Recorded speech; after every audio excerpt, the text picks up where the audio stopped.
하겠습니다. 자, 오늘 로마서 제15장 14절에서 21절에 있는 말씀을 가지고요. 그리스도 예수의 일꾼이라는 제목으로 말씀을 생각해보는 시간을 갖겠습니다. 차를 타고 가는데 어린 아들이 아빠에게 이렇게 묻습니다. 아빠, 자동차 바퀴는 어떻게 돌아가는 거야? 이렇게 물었습니다.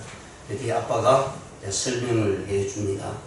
연료가 연소되면 발생하는 열 에너지가 생기는데 그게 기의 에너지로 들어가서 그리고 자동차가 움직이는데 필요한 동력을 얻게 돼. 그리고 클러치를 밟고 변속기를 거쳐서 추진축, 그 다음에 작동기 엑셀축을 거쳐서 후차는 순서대로 돌아가면 자동차 바퀴가 굴러가. 이렇게 얘기하니까 이 어린 아들이 도대체 영문을 전혀 모르는 거예요. 얘 아빠 지금 도대체 무슨 말 하는가 너무 답답하니까 옆에 있던 엄마에게 물었습니다. 엄마, 자동차 바퀴는 어떻게 돌아가는 거지? 얘기했더니 이 어머니 딱 한마디를 합니다. 그거 빙글빙글 돌아. 예, 옆 사람하고 인사 나누는 시간 갖겠습니다. 잘 오셨습니다. 축복합니다. 사랑합니다. 인사 주시기 바랍니다. 예, 하나님의 교회는 하나님의 은혜 가운데 수많은 헌신자들과 일꾼들을 통해서 교회는 이루어져 나가고 세워져 나갑니다. 그리고 그것을 통해서 자동차 바퀴가 돌아가듯 교회는 이렇게 돌아갈 때에 성장할 수가 있고요. 하나님 보시기에 아름다운 모습으로 부흥이 될 수 있다는 사실 말씀을 해주고 있습니다. 자, 미국의 파워 콜린, 즉 미국 국무장관이었던 분이 일꾼에 대해서요, 다음과 같이 세 부류로 나누어주고 있습니다. 세 명의 일꾼이 있는데 첫째 사람은 일을 하지 않고 몸을 삽에 기댄 채 언젠가는 자신이 CEO가 되겠다, 사장이 되겠다라는 생각을 가지고 말만 하고 있는 사람입니다. 둘째 사람은 역시 몸을 삽에 기댄 채 회사의 임금이 적다고 불평불만하는 사람입니다.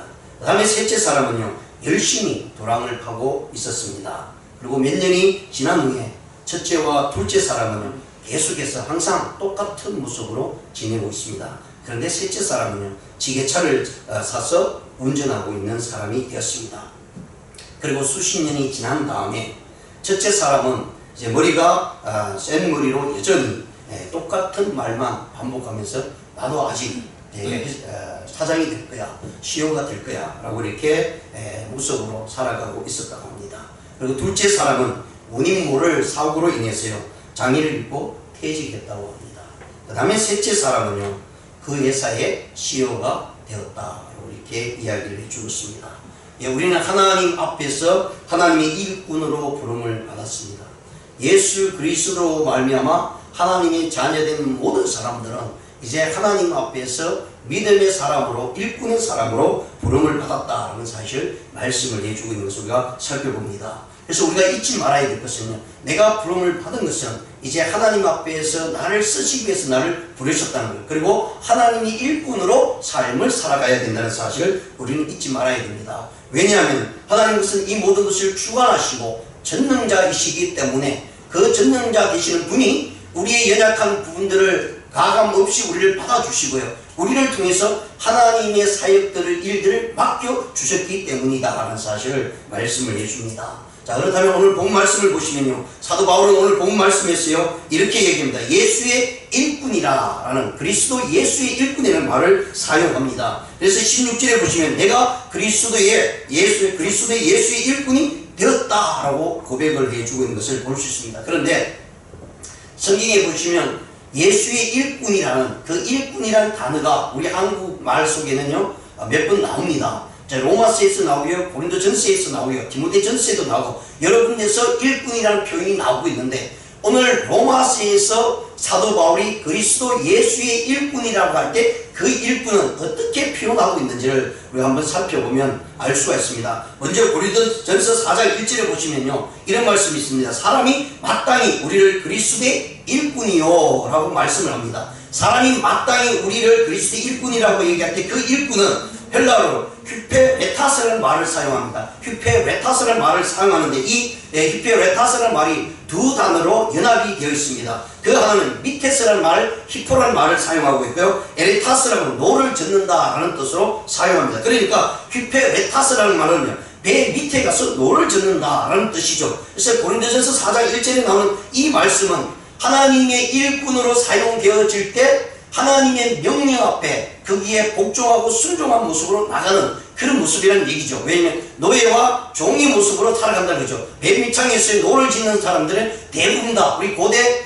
역사 가운데 배를 짓는 보면 노예들이나 붙잡혀 온 사람들이나 아주 천한 사람들로 구성되어서 그 노를 짓는 모습을 보게 됩니다. 그래서 여기서 휘페레타스라고 하는 말을 사도 바울이 고린도전서를 쓰면서요, 그것은 노예처럼 종처럼 하나님의 말씀 앞에 토를 다지 않고 나가는 것이다 라고 이렇게 설명을 해주고 있는 모습입니다.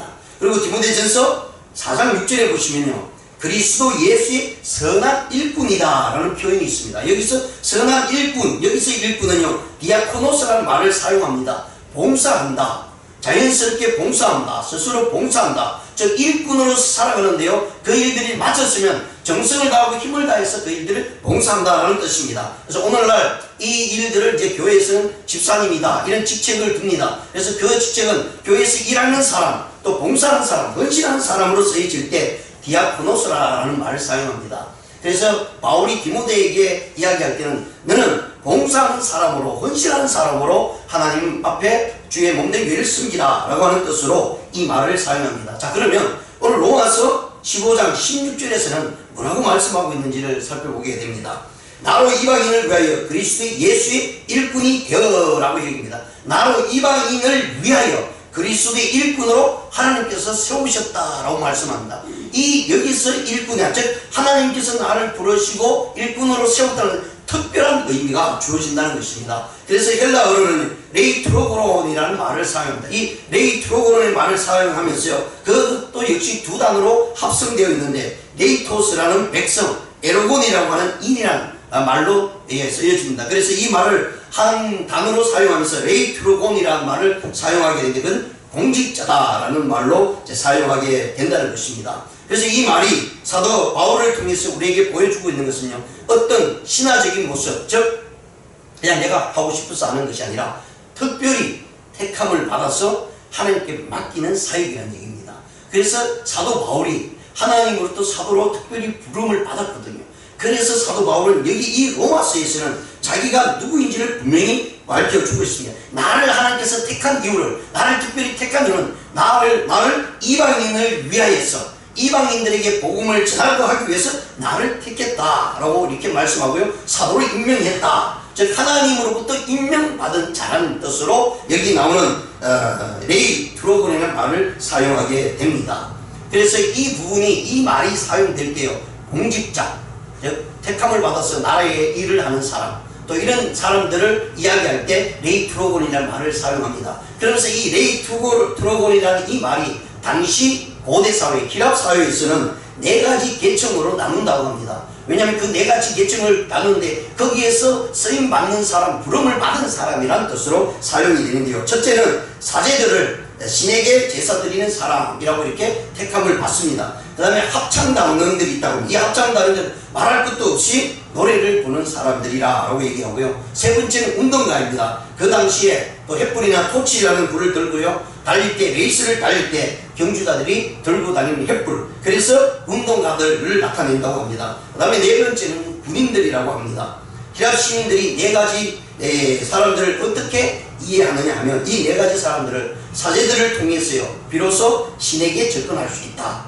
그 다음에 합창단원을 인해서 인생의 즐거움을 넓히고 깨달을 수 있다. 그리고 운동가들을 통해서 우리의 삶의 활력을 넘칠 수도 있도록 해준다. 그러면서 군인을 통해서는요, 우리가 안심하고 이 세상에 살 수 있도록 해주는 것이다 라고 이렇게 네 가지의 종류의 직업을 통해서요, 그 사람들이 필요로 하는 사람들을 이용하고 사용하고 그들을 통해서 유익을 얻는다 라고 이렇게 이야기를 하고 있습니다. 그런데 할 때 이 단어가 레이트로곤이라는 단어가 사용되어진다고 얘기를 해주고 있습니다. 그러니까 이 말은 결국은 그 사람이 꼭 필요로 해서 택함을 받았다라고 이렇게 얘기합니다. 그러면 오늘날 이제 베드로를 통해서 우리에게 말씀을 해주고 있는 것은요, 모든 예수 그리스도 안에 있는 하나님의 백성들은 모두 다 제사장들이다 라고 이렇게 얘기합니다. 이 말은 구약으로 따지자면 하나님께서 특별히 하나님의 사역을 위해서요, 하나님의 일을 위해서 택함 받은 백성이 제사장이죠. 그래서 그 제사장은 특별히 하나님께서 주어진 사역을 감당해야 됩니다. 다른 일을 할 수 없습니다. 그러면 오늘날 우리는 어떻습니까? 우리는 예수 그리스도 안에서 하나님으로부터 부름을 받은, 특별히 부름을 받아서 하나님의 사역을 일하는 하나님의 일꾼이라는 사실을 사도 바울은 오늘 이 본문을 통해서, 이 단을 통해서 우리에게 말씀을 해주고 있는 것을 우리가 살펴보게 됩니다.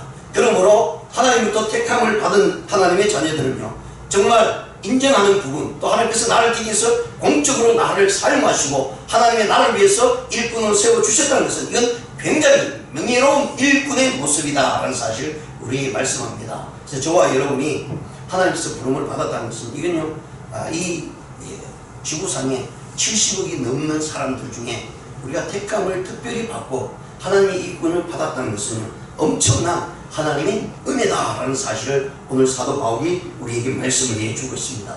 자, 그렇다면 무엇 때문에 우리는 그리스도 예수의 일꾼이 되어야 하겠습니까? 그것은 첫 번째요, 은혜로 구원받은 자녀이기 때문이다. 그거는 전적으로 성경에서 하나님의 은혜다라고 분명히 말씀합니다. 그래서 사도 바울은 오늘 본문에서요, 구원받은 것만이 은혜라고 말하지 않고 그 은혜라는 단어를 좀 더 다른 각도에서 오늘 본문을 통해서 우리에게 말씀을 해주고 있습니다. 내가 예수 그리스도로 말미암아 하나님의 은혜 가운데 구원을 받았습니다 라고 하는 그 은혜가 구원받은 것으로 끝나지 않고 그것이 한 발짝 더 앞으로 향해서 나아갈 때에 엄청난 은혜가 나에게 주어졌다라고 얘기를 해주고 있습니다. 그래서 이 은혜는 우리에게 있어서는 얼마나 소중하고 하나님께서 우리에게 주신 특권이다라고 말씀합니다. 아무나 가질 수 있는 것이 아니다라는 얘기죠. 그래서 이 특권을 가지고 내 이웃을 향해서, 내 가족을 향해서, 내 주위에 있는 사람들을 향해서 하나님의 복음을 말할 수 있는 은혜, 그 이야기를 해주고 있다는 거예요. 그래서 오늘 본 말씀 15절에 보시면, 그러나 내가 너희로 다시 생각나게 하려고 하나님께서 내게 주신 은혜로 말미암아 더욱 담대히 대략 너희에게 쓰노니, 그러니까 하나님께서 내게 주신 은혜로 말미암아 라고 다시 쓴다 그러죠. 그럼 바울이 여기서 얘기할 때 자기 구원받은 은혜를 이야기하고 있지는 않습니다. 그죠? 그 은혜를 받은 것을 더욱 담대히 대략 너희에게 썼다라고 해서 내가 구원을 받고 은혜를 받았는데 그 은혜를 내가 다시 사용한다라는 표현으로 나타내주고 있습니다. 그래서 16절에 보시면 이어서요, 이 은혜는 곧 나로 이방인들을 위하여 그리스도의 예수 일꾼이 되어 라고 말씀합니다. 우리는 주로 은혜라고 하면 하나님께서 나에게 주신 은혜만 생각하죠. 그래서 내가 죽었던 자리에서 살아났던 은혜, 구원받은 은혜가 가장 크다라고, 그래서 우리는 너무나 감사한 마음으로 하나님 앞에 나옵니다. 근데 사도 바울은 거기에서 그치지 않고 나로 하여금 그 은혜 받은 것을 어떻게 사용하게 하시냐면 이방인들, 로마 시민들을 위해서 하나님께서 나를 그리스도 예수 일꾼으로 부르셨다라고 얘기합니다. 그러면서 하나님의 복음의 제사장 직분을 하게 하사 이방인을 제물로 드리는 것이 성령 안에서 거룩하게 되어 받으실 만한 하게 하려 하십니다. 저 결국은 이방인들에게, 그들에게 복음을 전하고요, 그들로 하여금 제사장 직분을 가지게 해서 하나님 앞에 그들로 제물로 드리라. 이 말은 구원의 모습으로 하나님 앞에서 구원받은 자로 살아갈 수 있도록 하나님 앞에 드릴 수 있는 그런 권한과 은혜를 주셨다라고 이렇게 말씀을 해주고 있습니다. 자, 굉장한 은혜를 이야기를 해주고 있습니다. 그래서 우리도요, 가장 큰 은혜는 무엇인가? 내가 하나님 앞에 구원받은 것, 그건 굉장히 큰 은혜죠. 거기까지만 생각하더라도 우리는 너무나 감사합니다. 그래서 하나님으로 우리가 쓰임받을 수밖에 없는 사실을 우리가 고백합니다. 그런데 그보다 더 큰 은혜는 구원받은 것의 은혜에 대해서 너무나 감사하기 때문에 나에게 주신 그 더 큰 은혜는 나를 통해서요, 세상에 복음을 전하는 것이다 라고 이렇게 말씀을 해주고 있는 것을 우리가 볼 수 있습니다. 그렇습니다. 저와 여러분이 받은 은혜는 그냥 내가 구원받은 은혜로 그치는 것이 아니라 그 은혜를 가지고요, 세상을 향해서 하나님의 복음을 전하는 것이 가장 큰 은혜다라고 말씀합니다.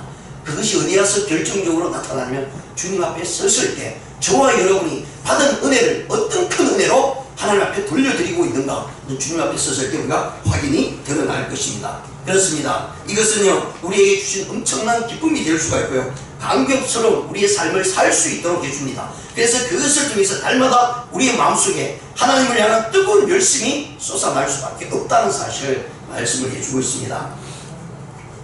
19세기 말과 20세기에 살았던 영국 사회를 부흥의 운동으로 이렇게 바꾸어 왔던 분이 있습니다. 그분이 누구냐면 구세군을 창설한 윌리엄 부스라고 하는 분입니다. 이 윌리엄 부스가 1904년도에 킹 에드워드 7세가 부름을 받았어요. 이제 버킹궁에 들어가게 됩니다. 버킹궁에 들어갔을 때 이 킹 에드워드 7세가 이 부스를 보면서요, 정말 감화를 받으면서 감동해서 이 윌리엄 부스에게 이렇게 얘기합니다. 당신 때문에 이 나라가, 이 영국이 새롭게 변하게 됐습니다. 정말로 수고했습니다. 당신 수고 때문에 이 사회가 달라졌습니다. 라고 이렇게 정말 칭찬의 말을 하면서요, 격려를 해줍니다. 그러면서 이 킹 에드워드 7세가 자기 갖고 있는 앨범을 하나 꺼내면서 이 윌리엄 부스에게 여기에 당신의 사인을 해주십시오 라고 이렇게 얘기하는 겁니다.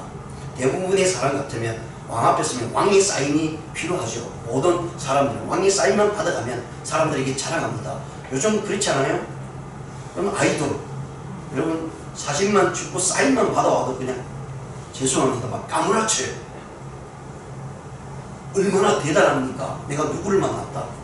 제가 손흥민을 만나고 손흥민이 사인 주고 사진 찍고 와보세요. 그 다음 주에 저는 확대돼가 여러분들 보여드릴 거예요. 봐라, 나 이 정도 되는 사람이다. 이렇게 얘기할 거예요. 그런데 성경은 오늘 부스는요, 엄청난 하나님의 사역을 하면서 영국 전체를 바꿔 놓았습니다. 그러니까 이 왕까지도요, 부스 앞에, 그 대단한 사람 앞에 사인을 요구하고 있다는 사실이에요.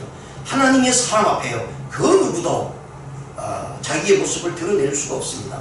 하나님의 사람 앞에는요, 자기의 모습이 겸손해질 수밖에 없다는 사실을 이 킹 에드워드 7세를 통해서 우리에게 보여줍니다. 그때 이 윌리엄 부스가요, 그 앨범을 내어놓는 왕 앞에 그 앨범에 대한 유명한 말을 기록하게 됩니다. 위대한 폐하시여, 어떤 사람의 야망은 예술입니다. 또 어떤 사람의 야망은 명성입니다. 어떤 사람의 야망은 황금입니다. 그러나 폐하시여, 나의 야망은 사람들의 영혼입니다. 이걸 영어로 하면 My ambition is the soul of the people 이라는 말입니다. 우리가 이런 마음을 가져야 돼. 왜? 우리가 하나님으로부터 부름을 받았기 때문입니다.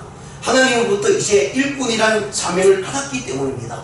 하나님의 구원받은 자녀들이기 때문에 이제는 우리가 삶에 있어서 해야 될 일은 한 영혼 한 영혼을 하나님께로 인도하는 것이 바로 가장 큰 은혜다라는 사실을 우리에게 말씀을 해주고 있습니다.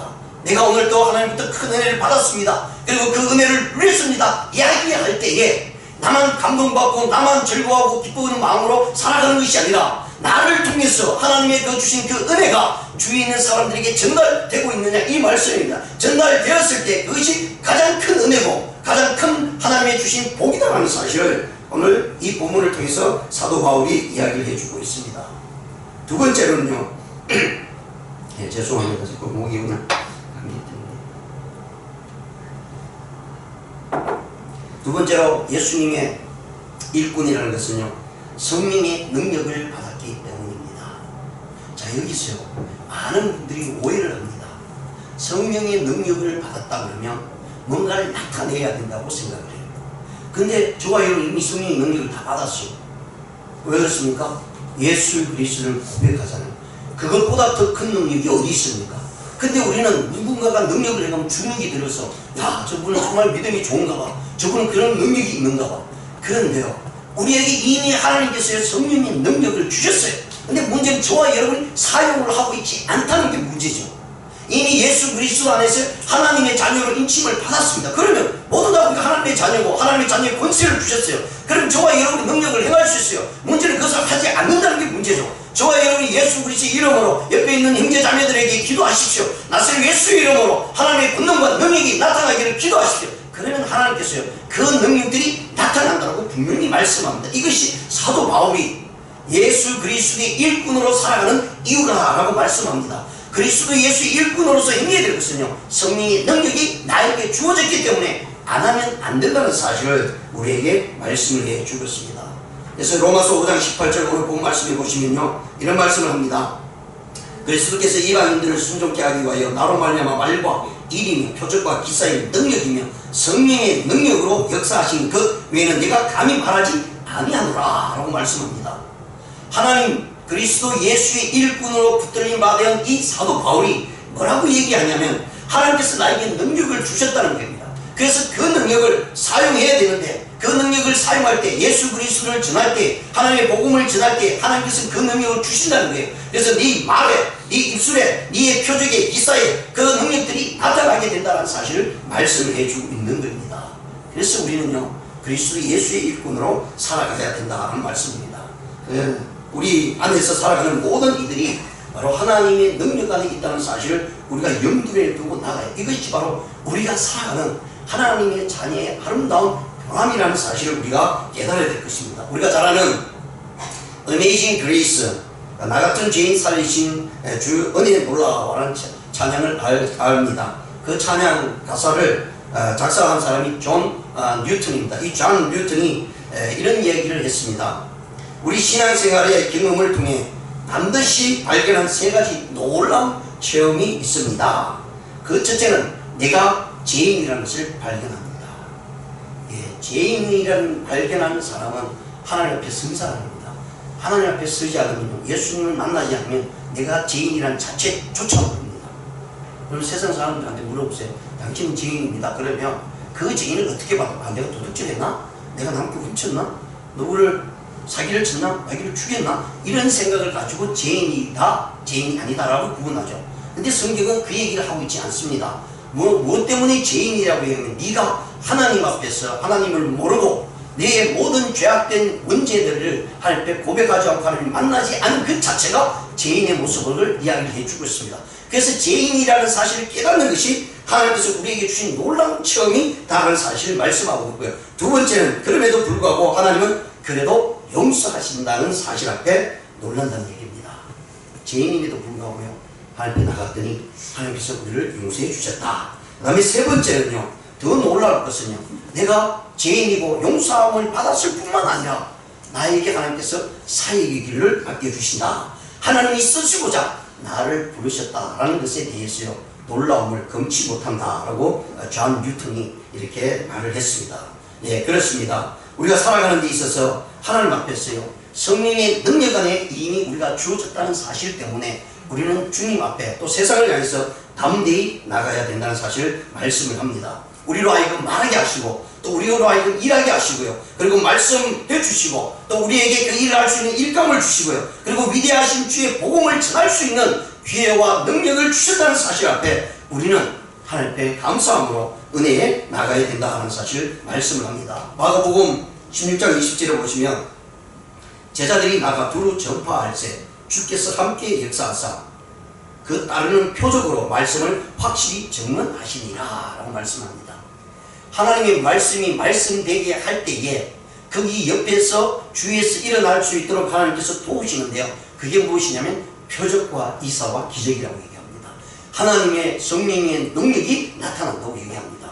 그래서 우리가 말씀을 전하고요. 또 주위에 있는 많은 이들에게 예수 그리스도를 전할 때에 우리 안에 있는 주의 성령의 능력이 반드시 나타나는데 우리가 그것을 믿고 외치고 나아가 하나님 앞에 말씀을 전할 때에 이런 일들이 우리 주위에 일어난다는 것입니다. 그런데 우리는 잘 사용을 하지 못해요. 내 안에 주의 성령께서 임재하시고 성령께서 내주하고 있는데 그 성령을 우리가 믿음 안에서 밖으로 나타내지 못하니까 우리 스스로는 나는 믿음이 없는가 보다, 나는 신앙이 별로 없는가 보다 이렇게 생각하는 분들이 참 많이 있다고 이야기를 합니다.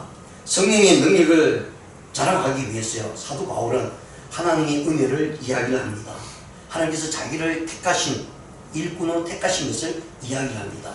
누구를 위해서? 성령을, 하나님을 위해서, 주 예수 그리스도를 위해서 자신을 자랑하는 모습으로 나타납니다. 자신을 자랑하는 것이 아니라 하나님을 자랑하는 모습으로 나타났다라고 분명히 말씀합니다. 예수님 우리에게 어떤 책임을 맡길 때는요 반드시 은혜의 능력을 주신다라는 사실을 분명히 말씀을 해주고 있습니다. 그러기에 저와 여러분이 어떤 문제가 있고요 또 육신의 아픔이 있을 때 주님의 이름을 온전히 믿고 간구하십시오. 그리고 주님의 이름으로 외치십시오.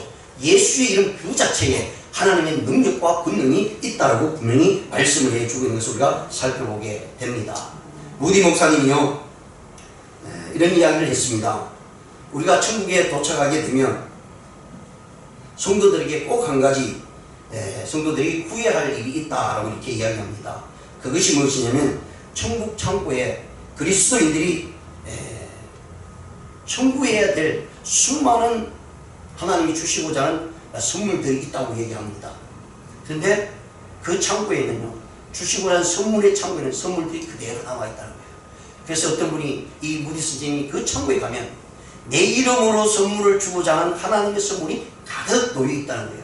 결국은 이 땅에서요, 하나님을 향해서 부르짖지 못하고 하나님을 향해서 성령의 능력을 강구하지 못하고 그 능력을 발휘하지 못하니까 하나님 안에 있는 그 선물들이 창고에, 그냥 천국 창고에 놓여 있다라고 이렇게 말씀합니다. 하나님의 무한하신 능력의 선물들이 가득 차 있는데, 문제는 저와 여러분이 이 땅에서요, 하나님께서 준비하고 온 창고의 문을 열고 주려고 하는데 우리들이 간구하지 않고 그 능력의 모습을 나타내지 않으면 그 안에 있는 창고에 있는 모든 선물들은 결국은 이 땅에서 이루어지지 않는다라고 이렇게 말씀을 합니다.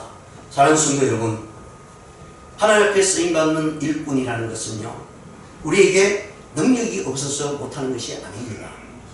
왜 못하신 줄 아십니까? 그것은요, 하나님 말씀 앞에 순종하지 못하고 헌신하지 못하기 때문에 하나님의 능력을 나를 통해서 나타내지 못한다는 것이죠. 사도 바울도 우리와 같은 똑같은 사람입니다. 저도 마찬가지고요. 그러면 우리가 사도 바울이 행했던 일들을 왜 못하겠습니까? 사도 바울도 예수님을 만나고요, 정말 하나님 앞에서 죽어도 마땅치 않은 사도 바울이었지만 그가 예수님을 만나고 변화될 때에요, 그는 온전히 예수 그리스도를 위해서 사용되어지는 사람이 되었습니다. 그 은혜가 너무나 컸어요. 그리스도 예수의 일꾼으로 살겠다고 다짐하고 나갈 때에 하나님께서는 그의 걸음걸음마다 하나님의 능력이 나타나고요, 성령의 놀라운 불같은 은혜가 그의 삶 속에 나타났다라고 이렇게 말씀을 해주고 있습니다. 그렇습니다. 문제는 우리가 할 수 있느냐 할 수 없느냐가 아니라 능력을 주께로부터 주어진 것인데도 그 주어진 능력을 사용하고 있느냐 없느냐라는 문제를 우리가 깨달으면서 이제 주께서 나를 부르신 그리스도 예수의 일꾼으로서 내가 나아갈 때 하나님께 주신 그 능력을 마음껏 사용하는 저와 여러분 되시길 주님의 이름으로 축원드립니다. 세 번째로는요, 그리스도 예수의 복음 전도의 축복을 나누기 위함입니다. 앞에서 잠깐 말씀을 드렸습니다. 그런데 이 복음의 역사는 결국은 우리에게 맡겨진 것이죠. 그래서 이 복음을 전할 때 가장 큰 은혜가 있습니다. 여러분, 전도하시다가 어느 날 갑자기 제가 전도하신 분에게 복음을 전한 분이요, 교회 딱 나타나고 있어요. 그 감격은 이루 말할 수 없습니다. 야, 하나님께서 내가 복음을 전하고 전도 저분이 나올까 말까 그러면서 걱정하면서 기도했는데 어느 날 갑자기 내 눈앞에 교회에서 딱 나타나면 여러분, 그 감격은요, 그 희열은 그 어떤 것도 비교될 수가 없습니다. 왜 그렇습니까? 하나님께서 우리에게 은혜를 주시고자 이 전도의 방법을 통해서 우리에게 맡겨주신 거예요. 네가 구원을 받았느냐, 네가 하나님의 은혜로 하나님의 자녀가 되느냐, 그것도 엄청난 은혜고 기쁨이고 하나님께서 주신 놀라운 하나님의 모습이지만 그것보다 더 큰 것이 네 손으로 네 입으로 하나님께 주신 능력 안에서 한 생명을 구원할 때에 그 기쁨은 이루 말할 수 없다라고 이렇게 말씀을 해주고 있습니다. 밥 쇼크린과 제럴드 로빈슨이라고 한 분이 강아지 성도 고양이 신자라는 책을 썼습니다. 혹시 보신 분이 있을지는 모르지만 이 책에서요, 강아지 성도를 어떻게 표현해 주고 있느냐면, 잘 보세요. 강아지 성도고 고양이 신자라고 얘기합니다. 그러니까 성도와 신자의 차이는 조금 다른 모습이 있는 것 같습니다. 그래서 강아지 성도라고 얘기할 때 뭐라고 얘기했냐면, 당신이 나를 귀엽게 해주고 먹여주며 보살펴주고 사랑해주는 것을 보니까 당신이 하나님이신가 봅니다 라고 이렇게 얘기하는 거예요. 자, 그런데 고양이 신자는요, 어떤 모습으로 이야기를 하냐면, 당신이 나를 귀엽게 여겨주고 또 먹여주고 보살펴주고 사랑해주는 것을 보니까 내가 하나님인 것이 분명합니다 라고 이렇게 얘기하는 거예요. 자, 집에서 고양이하고 개를 기르다 보시면 그럼 이제부터 강아지를 길러야 되겠다, 이런 생각이 들지 않겠습니까? 자, 여기 있어요. 우리 그리스도인의 신분을 정확히 망각해서는 안 된다는 얘기입니다. 우리 그리스도인의 신분은 하나님으로부터 모든 것이 왔습니다. 그래서 우리는 살아가야 될 이유가 하나님 때문에 사는 것이고요. 하나님을 위한 것이고 하나님에게로 나가야 되는 것이 우리의 신분의 모습입니다. 귀할 때요. 하나님께서 놀라운 은혜와 함께 축복을 대해 주신다라고 말씀합니다.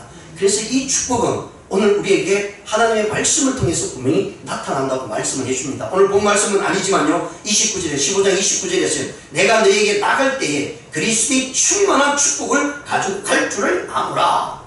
예수 그리스도의 일꾼으로 나갈 때에 하나님께서 주시는 주님께서 주시는 엄청난 축복이 있다. 근데 그 축복을 가지고 너에게 나아간다 라고 이렇게 제 말씀을 해주고 있는 것을 우리가 살펴보게 됩니다. 성경에는 축복에 대해서 말씀을 많이 합니다. 육적인 축복도 있고 영적인 축복도 있습니다. 그런데 영적인 축복을 통해서 육적인 축복이 완성이 됩니다. 그래서 우리가 축복이라고 얘기할 때 대부분의 많은 우리 한국 분들은 물질적인 축복 그리고 내가 눈으로 가시적으로 보이는 축복들만 이야기합니다. 그러다 보니까 그것 때문에 교회에서 기복적인 신앙들이 많이 나타나게 됩니다. 그런데 우리는 이런 육적인 축복을 갈구하기 위해서 하나님께서 우리를 부르신 것이 아니에요. 우리를 부르신 것은요, 영적인 축복을 향해서 달려가라고 말씀합니다. 그리고 그 영적인 축복을 향해서 달려갈 때에 육적인 축복이 따라온다라고 성경은 말씀을 해주고 있어요. 그래서 창세기 12장 2절에 보시면 분명히 말씀을 해주고 있습니다. 아브라함을 택하면서 뭐라고 얘기하면 내가 너로 큰 민족을 이루고 내게 복을 줘 내 이름을 참되게 하리라 라고 얘기했을 때 육적인 축복이 아니라 영적인 축복이 이미 내포가 되어 있고요. 그것이 앞으로 되어질 예수 그리스도를 통해서 주시는 믿음을 통해서 하나님의 자녀의 모습으로 나타났다라고 분명히 말씀을 해주고 있습니다. 그래서 너의 복의 근원이 되리라. 내가 복을 받은 후에 복을 다른 사람에게 나눠주고 복을 나눠주는 그 복의 근원이 되기를 원한다라고 말씀합니다. 그래서 성경은 유명한 말씀을 해주고 있습니다. 우리 구약을 보시면서요.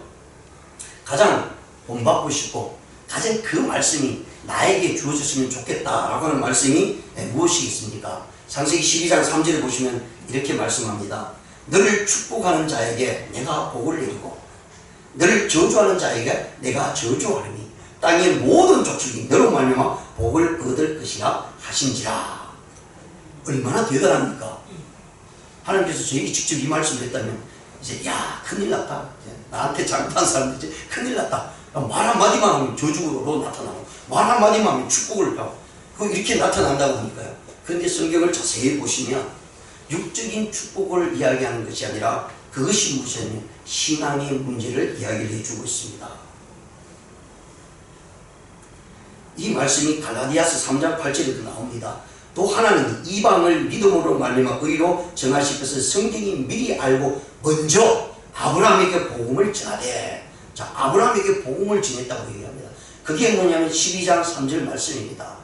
네가 하나님께서 주신 그 복을 가지고 네가 복을 비는 자에게 복을 주고 네가 저주하는 저주를 주겠다는 것은요, 이 복음이 바로 예수 그리스도로 말미암아 이루어진다라고 말씀을 해주고 있습니다. 그리스도 안에 있으면 복이고요, 그리스도 밖에 있으면 왜? 저주입니다. 그래서 우리는요, 하나님의 명령을 쫓아서 하나님 앞에 나가야 된다는 것입니다. 이미 구약 성경을 통해서 아브라함에게 주신 그 놀라운 축복이 사도 바울을 통해서 갈라디아에서 전해질 때에 아브라함에게 복음을 전해 모든 이방이 너를 인하여 복을 받으리라 라고 말씀합니다. 아브라함을 통해서 이스라엘만 복받는 것이 아니라 히브리 민족만 복받는 것이 아니라 아브라함을 통해서 가지고 있는 모든 믿음의 사람, 그리고 그것이 예수 그리스도로 말미암아 완성될 때에 그리스도 안에 있는 모든 사람들은 이제 복을 받는다는 것입니다. 이것은요, 높고 낮음의 문제도 아닙니다. 있고 없음의 문제도 아닙니다. 나이가 많고 적고 문제가 되고 다른 나라의 사람이다 라는 문제가 아니라 오직 그리스도 안에서 모든 결정이 난다고 말씀을 해주고 있습니다. 그것이 바로 우리의 축복이다 라고 이렇게 사도 바울은 말씀을 해주고 있는 것을 우리가 살펴봅니다. 그래서요, 결국은 아브라함을 통해서요, 온 민족에게 모든 영혼들을 바라보면서 하나님께서 구원하시겠다는 것입니다.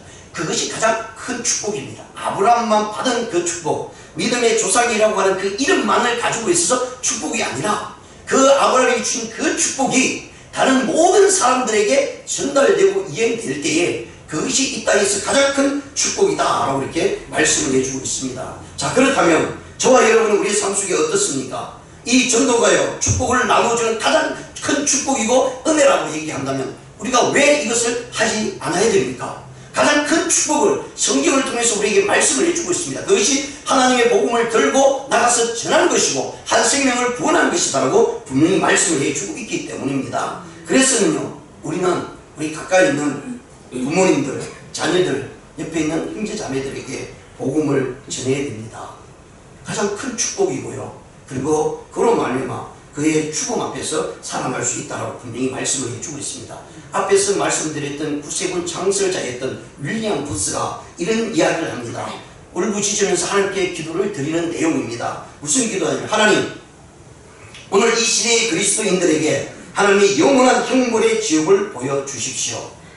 그러면 저들은 뛰쳐나가 이 복음을 불붙는 가슴으로 전하지 않고는 견디지 못할 것입니다. 그렇습니다. 얼마나 간절한 모습으로 하나님께 기도하고 있는지 모릅니다. 하나님 모든 백성들이 한번 지옥을 경험하게 하십시오. 그러면 그 지옥이 어떤지 알고는 가만히 있을 수 없었죠. 나가서 모든들에게 지옥에 가면 안 된다고 복음을 전할 것입니다. 예수를 믿고 천국을 향해서 가야 된다고 부르짖을 것입니다. 라고 이 윌리엄 부스가 하나님께 기도하였다라고 이렇게 얘기합니다. 여러분, 오늘날 교회가 성장되기를 원하죠. 많은 분들이 교회가 성장되기를 원합니다. 우리 교회도 마찬가지고요. 그런데 우리 한국에 설문조사를 했는데요, 교회가 성장되고 전도돼서 교회가 성장되는 그 모습 가운데 이제 설문조사를 했는데요, 어떤 부분에서 가장 많이 성장이 되었느냐? 성령 충만할 때는 6%밖에 없습니다. 6%. 그 다음에 기도가 6.3%입니다. 그 다음에 목회자의 설교와 인격이 23.1%입니다. 예, 사람들이 보는, 가시적에 보여주는 것이 굉장히 많이 나타났다고 얘기합니다. 그러면서요, 성도들의 전도는 34.1%다 이렇게 얘기합니다. 그리고 기타 내용이 있어요. 32.5%는 뭐 교회 위치, 그 다음에 뭐 교단, 교파, 또 그걸 들어가 있는 구성원에 의해서 이제 교회가 성장하는 모습이 있었다라고 얘기합니다. 그러면서요, 가장 최종적으로 나타나는 모습은요, 결정적인 요인들은 성도들이 전도했을 때 가장 크게 교회가 성장했다라고 이렇게 말씀을 합니다. 교회의 성장은요, 전도에 최선을 다하는 성도들에 의해서 결정이 됩니다. 그래서 이제 당연히 목회자가 설교가 좋아야 되는 것도 마찬가지로 저도 그렇게 생각합니다. 또 성도님들이 기도해야 됩니다. 성령 충만해야 됩니다. 당연합니다. 근데 그 모든 것이 무엇으로 연결이 되어져야 되면 전도로 연결되어야 될 때에 하나님의 몸된 교회는 가장 아름다운 모습으로 성장하는 것이다 라고 이렇게 이야기를 해주고 있습니다. 마지막 간정의 모습을 말씀을 드리면서 마치겠습니다. 어떤 교회 권사님의 간정입니다. 이 권사님이 40대까지는 자기의 모습을 많은 사람들에게 나타내려고 합니다. 자기 인물을 어떻게 하면 잘 나타낼까, 어떻게 자신을 잘 사는 사람으로 나타낼까, 또 어떻게 하면 나는 좋은 사람으로 사람들로부터 인정을 받을까, 누가 나를 알아주는 건가, 거기에 초점을 맞추면서 40평생을 살았습니다. 여기 계신 분들은 혹시 그렇게 살고 있습니까? 자기가 사는 것이 가장 중점은 이 모든 눈에 보이는 것을 통해서 많은 사람들께 인정받고 또 복받기를 원하고, 또 다른 사람들부터 사모님 하는 그런 이야기도 듣고, 야, 사모님 참 복이 많습니다 라는 이야기도 듣고 싶어 했습니다. 그런데 50이 되어서 다 생각을 해보니까 어떤 글이 생각이 나느냐면 쇼펜하우어의 말이 생각이 났다고 합니다. 그래서 쇼펜하우어의 말이 무엇이냐, 50이 넘으면 무덤의 소리가 들린다, 그 얘기를 딱 들었던 거예요, 이 권사님이. 그래서 그 소리 때문에 어느 날 자다가 문득 일어나서 내가 죽으면 어떻게 하지, 그 생각이 먼저 들더라고 합니다. 그 생각이 떠오르면서요, 순간 이런 생각이 또한 떠오르더라고 합니다. 내가 지금까지 살아온 것이 무엇인가, 잘 먹고 잘 입고 좋은 집에서 사는 것으로 자랑을 삼아서 살아왔던 것이 아닌가, 내가 하나님 앞에서 무엇을 내어놓았던가, 아무리 생각을 해도 내어놓은 게 아무것도 없습니다. 그러면 내가 하나님 앞에 지금 서면, 하나님 앞에 갔을 때 하나님 앞에 내어놓아야 될 열매는 무엇인가, 내가 무엇을 가지고 하나님께 드릴까, 이 생각이 번쩍 들더라는 거예요. 그러면서 이분이 자기가 50세가 됐으니까 내가 70세까지 일한다면 20년을 하나님의 일을 할 수 있는데 20년 동안 내가 100명만 전도하여 주님께 영혼의 제물로 예물을 드리겠다. 사도 바울이 제물로 드린다는, 제사장의 제물로 드린다는 그런 뜻입니다. 한 영혼 한 영혼을 구원해서 하나님 앞에로 드리겠다. 20년 동안 100명입니다. 그렇게 소원이 가지게 되었다고 합니다. 그래서 기도하기 시작합니다. 그리고 나가서 전도하기 시작합니다. 하나님 앞에 섰을 때 들고 갈 선물이 무엇이고 열매가 무엇인가를 생각합니까? 정말 그 전도하는 일이에요. 그냥 아침 저녁으로 시간을 두지 않고 나서 전도하기 시작합니다. 그러다 보니까 어떤 일이 벌어지냐면 1년에 5명 이상이 전도가 되더라는 거예요. 여기서 5명이 이상이 전도되었다는 것은 자기가 실질적으로 교회에서 데려오고 교회에서 인도하고 예수를 믿게 한 사람입니다. 그 외의 사람은 기록이 안 되어 있습니다. 자, 그러면 1년에 5명, 20년이면 몇 명이에요? 20년이면 100명이잖아요. 그러니까 자기가 기도하고 하나님 앞에 나갔던 그 소원들이 20년 뒤에는 100명이 될 것이다 라는 생각을 하니까 마음에 벅차오름이 왔다는 사실입니다. 그래서 그 마음의 소원을 가지고 나갈 때 하나님께서는 능력을 주시고 하나님께서 권능 아래 두심으로 인해서 전도하는 이들이 예수 그리스도 앞에 나오는 것을 보면서요, 이것이야말로 가장 큰 은혜임을 깨달았다라고 이렇게 이야기를 해주고 있습니다. 사랑하는 성도 여러분, 저와 여러분은 무엇을 위해서 삽니까? 성경은 영혼 없는 몸이 죽음같이 행함이 없는 믿음은 죽은 것이다 라고 말씀합니다. 그 행함이 무엇이겠습니까? 예, 우리의 바른 생활, 우리의 바른 모습이 당연히 있어야 됩니다. 그런데 그것보다 더 중요한 것은 우리의 행함이 한 생명 구원하는, 전도하는 일로 퍼져나간다면 그것이야말로 내 믿음이 살아있고 내 믿음이 하나님 앞에 온전히 드려지지 않겠습니까? 그것이 가장 큰 축복이라는 사실을 오늘 사도 바울을 통해서 우리가 들으면서요, 이제는 우리의 삶이 전적으로 나를 부르신 하나님께서 부르신 그 일꾼으로, 그리스도 예수의 일꾼으로 살면서 가장 큰 축복이 무엇인지를, 그리고 그 가장 큰 축복이 우리에게 주어질 때 감사함으로 나가는 저와 여러분 되시기를 주님의 이름으로 축원드립니다. 기도드리시겠습니다. 하나님 아버지 감사합니다.